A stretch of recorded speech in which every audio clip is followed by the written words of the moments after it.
Sifter for the ear. News, interviews, reviews, cinema, TV, streaming. Action! Hi y'all, this is Jerry Williams, aka TV Jerry. Here's an update from my May interview with the folks who produced the documentary on Pine Grove School. There will be a Juneteenth celebration hosted by the Cumberland Branch NAACP on Saturday, June 15th at 1:30 at the Bright Hope Center in Cumberland. Oh, hi, Mr. Cabana. Butchie, Kathy, what are you guys doing here? Why aren't you in the post dumpsters? They started spraying coyote urine to keep us out. Oh, that's a shame. Well, you won't find anything good in our trash. Oh, yeah? Look at this. What is that? It's stale Rice Krispies and melted marshmallows. It's a treat. You know, Bob, we've been through this before. When you're dealing with garbage, you have to let go of conventional expectation. Just combine whatever you have.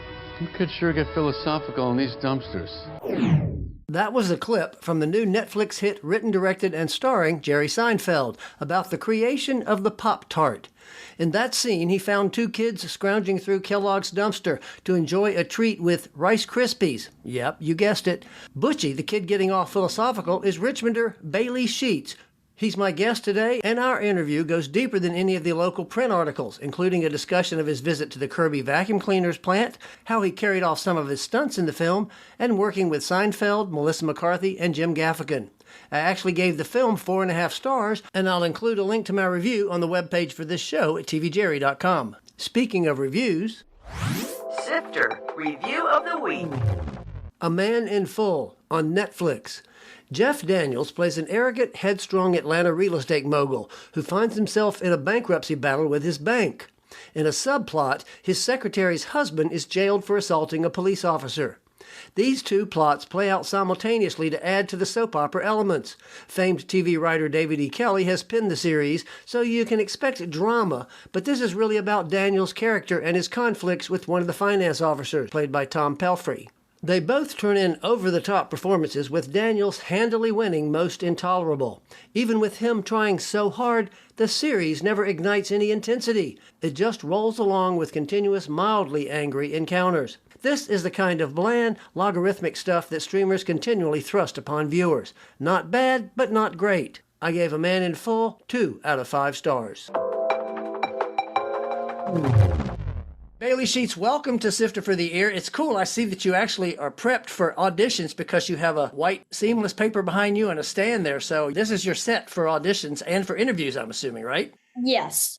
I'm going to say hundreds of auditions. Wow. So we've kind of finagled our system over time for this. Yeah, well, good. You turn into a pro. It's paid off because obviously you're getting it, making it work. So that's terrific.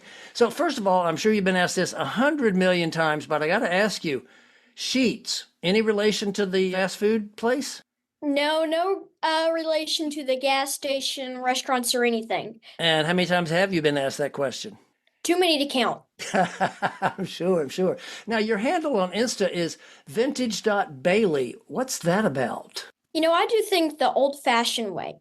Right. I like older TV shows, older movies. Of course, I fix and repair old vacuums. Right. I'm just the old-fashioned way. So what prompted your interest? I know you're into antiques and stuff. What prompted that? We were in Petersburg, right in the middle of Old Town, and there's a bunch of antique shops in that area. Right. And the first time I stepped in one, it just stuck with me. And ever since then, which I was really little then, it's just been something I've enjoyed and liked. And how much of your movie money do you spend on vacuum cleaners and other antiques?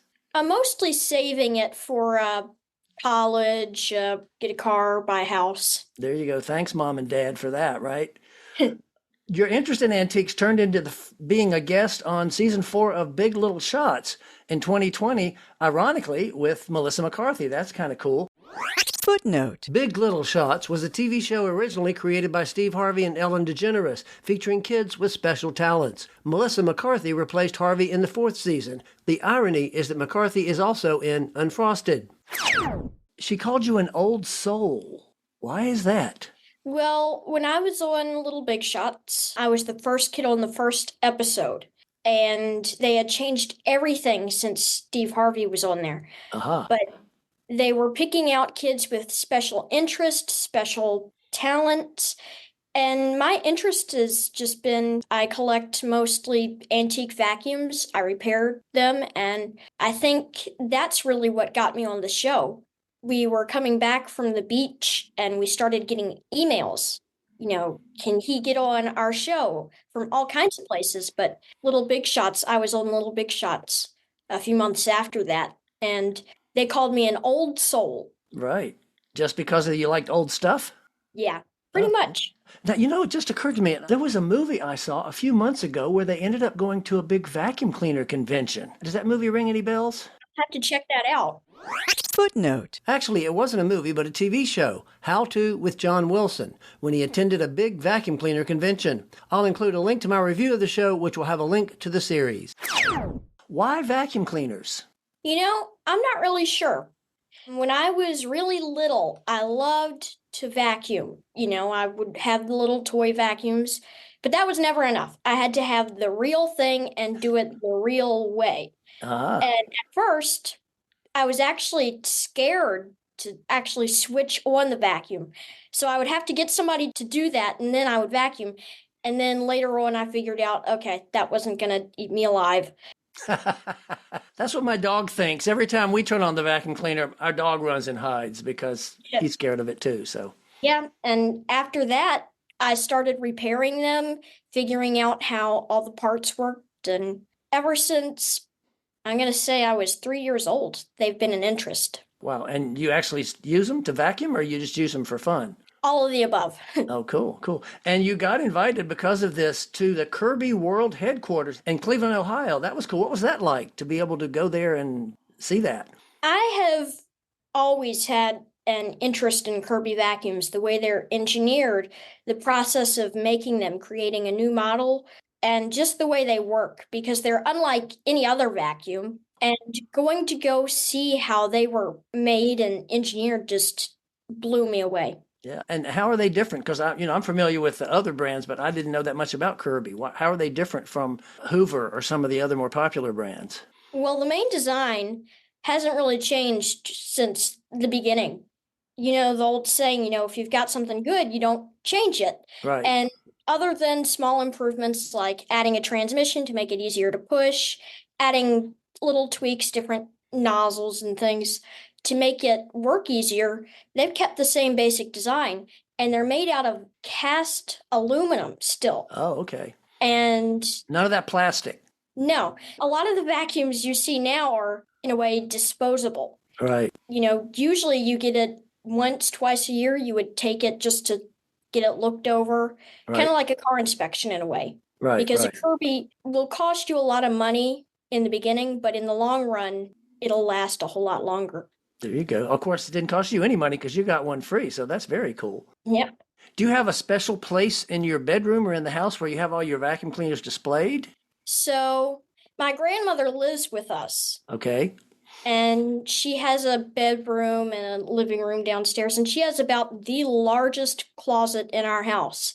And so she allows me to keep my, 5, 10 vacuums in there. 5, 10. That's a big difference, Bailey, between 5 and 10. 10 double. Yeah, right. So you obviously started vacuuming at age 3. When did you start acting? When was that something you thought this would be cool to do? When I was on Little Big Shots, the casting director has a friend who's an agent for Stewart Talent, and she called her and said, all right, you've got to see this kid. And I had a Zoom call with that agent, and we talked about acting and different things. And at the time, I thought, I don't understand any of this, but it might be cool. Yeah. So we signed up with her, and ever since then, I've been auditioning for roles, and somehow I got the part for Unfrosted. That was your first on-screen role, but I know you did a voice as Squirrel in the Apple series Duck and Goose. What was that like to do voiceover? It's very cool. Footnote. Duck and Goose is a Disney animated show based on Tad Hill's picture books. Doing voiceovers, you really have to think about how you're using your voice, because normally, as we're talking, you think about using your face to show different emotions, but you really have to use your voice a whole lot more to show your emotion and how you're acting. Right. And really makes you break things down a whole lot more than you normally would. It's very cool. Even as a squirrel, you had to think about that, huh? Interesting. Yeah. So how did you get cast as Butchie in Unfrosted? You just sent in an audition sitting in this very room, and they said, "Hey, we want you." Did you have to do callbacks and stuff? Originally, when you would audition, you would have to either move to New York, live in California, whatever, Right. because you have to go in. When COVID hit, they started doing at-home auditions. So you tape it and you email it. And we did that for Unfrosted. We send it in and they get it, they look at it, the casting director decides. They look at thousands of people's Sure. auditions. So Right. you have a very slim chance of getting the part. Hmm. But you did. So, I mean, did they at some point say, "Okay, we think we want you"? Did they bring you out to LA, or was it New York or LA? It was in LA, and it's pretty cool because how it works is usually you send in the audition, you don't hear anything. I was Right. actually sick when I auditioned for it, Oh, wow. and my nose was running, I was stuffy, and we're like, we're just gonna do it. Why not? So we sent it in, and it was about a month, and we just didn't hear anything. So we totally forgot about it. Sure. And then we got an email from my agent, "Are you available on these dates?" And we're like, "Yes." And she's like, "He got a call back Right. for Unfrosted." And so that's when you Zoom the director or whatever, whoever is listening to you. And Jerry Seinfeld and Spike Feresten were both on the Zoom.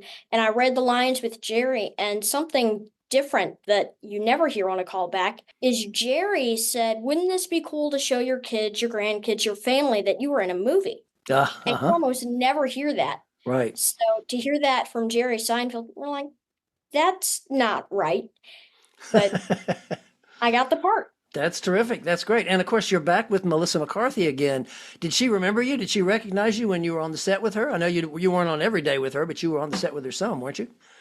So we in 2022, it's been so long now, it's been 2 years of waiting. 2022 is when they were supposed to start shooting, and then they had to postpone That's it. that's when I flew out. So we Oh, flew okay. out 3 times for about a week to 2 weeks. And the last time I was out there, we did that scene with Jim, Melissa, and Jerry, and my co-star Eleanor. Right. And that's when I met Melissa again. And at first, I actually didn't recognize her because of the costume and the wig. And I'm Right. like, no, I don't remember you, but she remembered me. That's great. So she wasn't hurt that you didn't remember her? No, Yeah, that's cool. not That's that I wonderful. know of. Yeah, yeah. And it's cool now. You call them Jerry and Jim, as in Gaffigan and Melissa. So they said, "Call me Jerry and Jim." They didn't say Mr. Seinfeld and Mr. Gaffigan or anything? Well, the way they come off to everybody, it's not like I'm so high up that you have to look up to me. Right. The first time you meet them, you're like, these are people I would take out to lunch. These people are now my friends. So when I first met them all, you just kind of got to know them. So you got to work, obviously, as I mentioned, with Jim Gaffigan and Jerry Seinfeld and Melissa McCarthy. Do you have any cool stories about working with them? Anything about working with them in particular that was kind of fun or interesting? Well, a lot of these people, you think they can, and some of them actually do. They turn a switch and they're funny when they walk Right. out on stage. But all the people I worked with were nonstop funny. I mean, Jerry, even on rehearsals, he would make everybody laugh. And when we were filming the scene outside of Right. In the in dumpster. the dumpster, yeah, Yeah. me and Eleanor would stand up in the dumpster and he would say, "Ready, set." He would say, "Wait, what do I say?" We're like, "Action!" To play with us. That's funny. That's cool. So you had several gags, which is kind of cool. You had the edible necklace where something happened. I don't want to give it away. And then you're flying at the end on the truck. So how did they prep you for those stunts? I mean, those are some crazy stunts.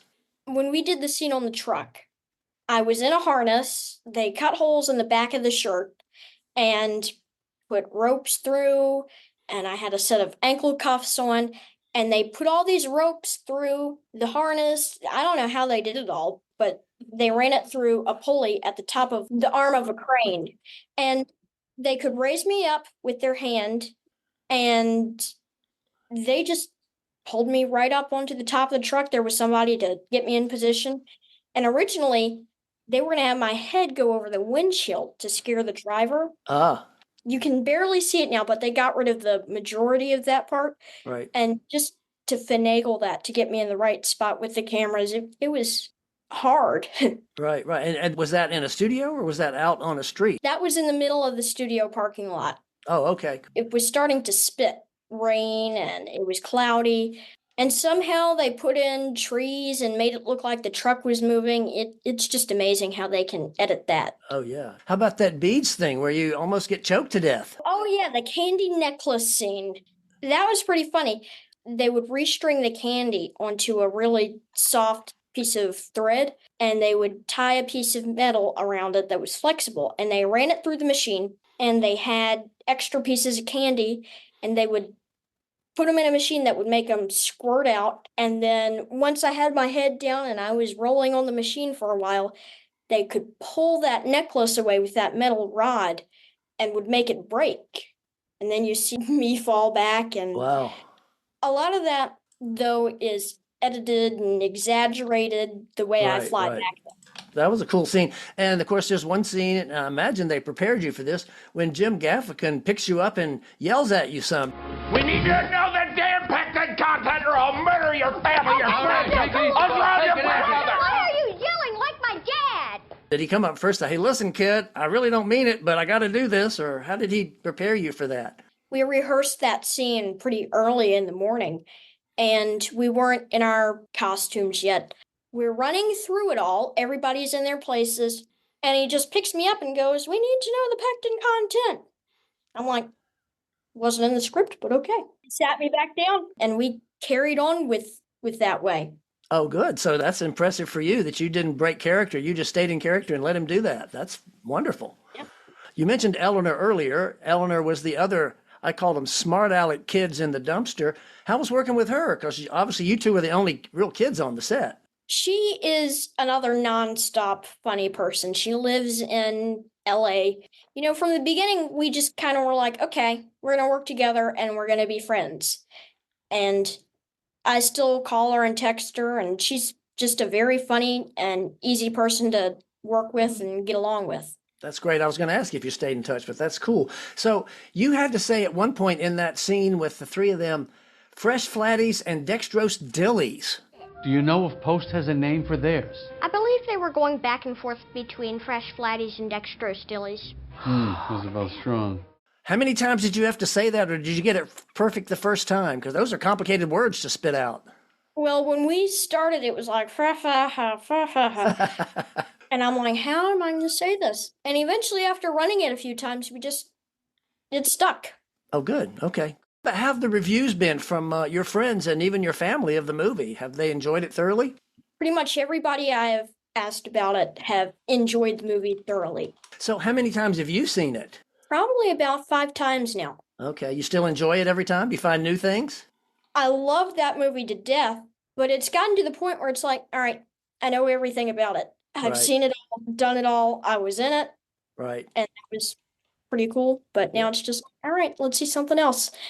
There you go. Well, hopefully there'll be something coming up. Have you got anything that you know of at this point, or are you just starting to audition for the summer? We are just going to take the auditions as they come. Well, so school's over, obviously, which is great, and you had to miss some school.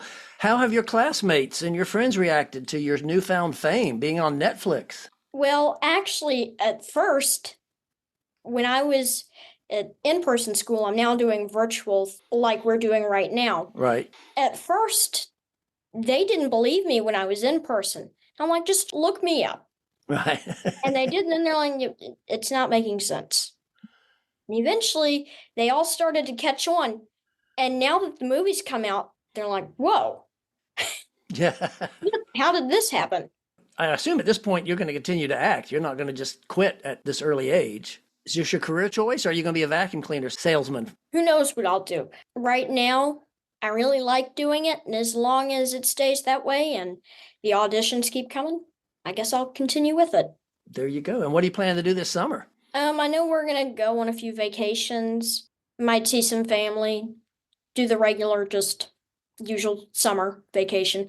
And are you taking any acting classes? Have you taken any classes? Or are you Not one. interested in doing that? Nope, you're just going to go natural. A question I always like to ask everybody, last thing, besides Unfrosted, what are you watching when you have time to just chill and watch something on TV or a movie? Well, one of my absolute favorite movies that I've seen way more than Unfrosted is Sunset Boulevard. Oh, wow. Footnote. If you're a cinema illiterate, Sunset Boulevard is a dark drama from 1950, directed by Billy Wilder, about a reclusive screen star. That is an old soul. And they've never remade that movie, which is amazing, too. Nope, it's one of those movies that the original is too good to get anything else out of it. Yeah, that's an amazing one. That's anything else? Anything modern that you watch on Netflix or any of the streamers? Not really. I really only watch the older movies they have on that Netflix. On the way back home from California after the premiere, I was watching Airport 1975. Oh, wow. Great movie to watch on a plane. Yeah, really.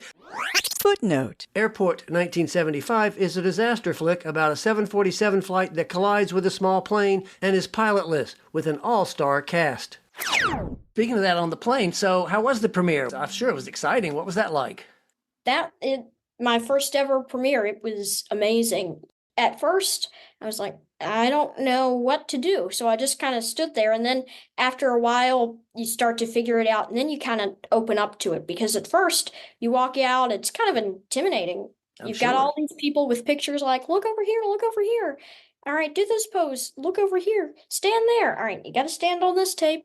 And then once you start to figure out the system, figure out who wants to see you, you kind of enjoy it a little bit. And that reminds me, was there anything about making this movie that was a surprise to you, a big challenge or something that you didn't realize when you're making, it was your first movie, so I'm sure there are lots of things that were the first time, but was there something about it like, I didn't realize this was part of making a movie? With Little Big Shots, I knew it was going to take a good while. They have to edit it. They have to get everybody through. But how long it takes to get everything finished and then put it out just amazed me. 2 years it's been waiting, so. Wow. That blew me away. You don't look much older, so that's a good thing. You can keep that youth as long as possible. Yep. Bailey, I want to thank you so much. This has been wonderful. Is there anything else you want to tell the listeners that haven't had a chance to mention about Unfrosted or about you in general? Make sure you watch Unfrosted. It is amazing. Almost everybody, like I said, that I have talked to have enjoyed it. Yep, me too. You're right. Absolutely. So I want to thank you again. Well, thank you very much, too. You could even call me Jerry. Hello. How many Jerrys are in your life now, right? Yeah. Well, thank you again for doing this. Okie dokie. Have a good vacation and a good summer, and I'll look forward to talking to you when the next movie comes. All right, then. That was Bailey Sheetz, a local Richmond actor who has a great part in Unfrosted, the new Netflix hit written, directed, and starring Jerry Seinfeld. I'll have a link to my review on the webpage for this show at tvjerry.com. Coming soon. In theaters. Bad Boys, Ride or Die. Every few years, Will Smith and Martin Lawrence return for a new sequel, which I won't see because I'm still boycotting Smith. The Girl Who Wore Freedom. Time to open for D-Day, this documentary features interviews with men, women, and children who were liberated from Normandy. The Watchers. This is the first feature from M. Night Shyamalan's daughter, and guess what? It's a thriller. A woman, Dakota Fanning, finds herself stranded in an Irish forest where she becomes stalked by mysterious creatures. Kidnapped, the abduction of Edgardo Mortara. This Italian import is based on a true story about a Jewish boy who is secretly baptized after being kidnapped by the papal police and being raised as a Catholic in the 1850s. The School of Magical Animals 2. In this sequel, the students decide to perform a musical for the school's anniversary. Flipside. This is a personal essay type of documentary about a New Jersey filmmaker who pieces together footage from several of his uncompleted docs. TV and streaming. Clipped on Hulu. After HBO did a series on the LA Lakers, Hulu goes for a series on the Clippers and their former owner, Donald Sterling, played by Ed O'Neill.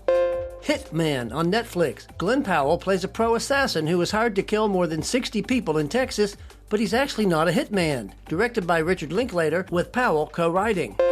Becoming Karl Lagerfeld on Hulu. Daniel Bruhl plays the famed designer during his rise in the 70s.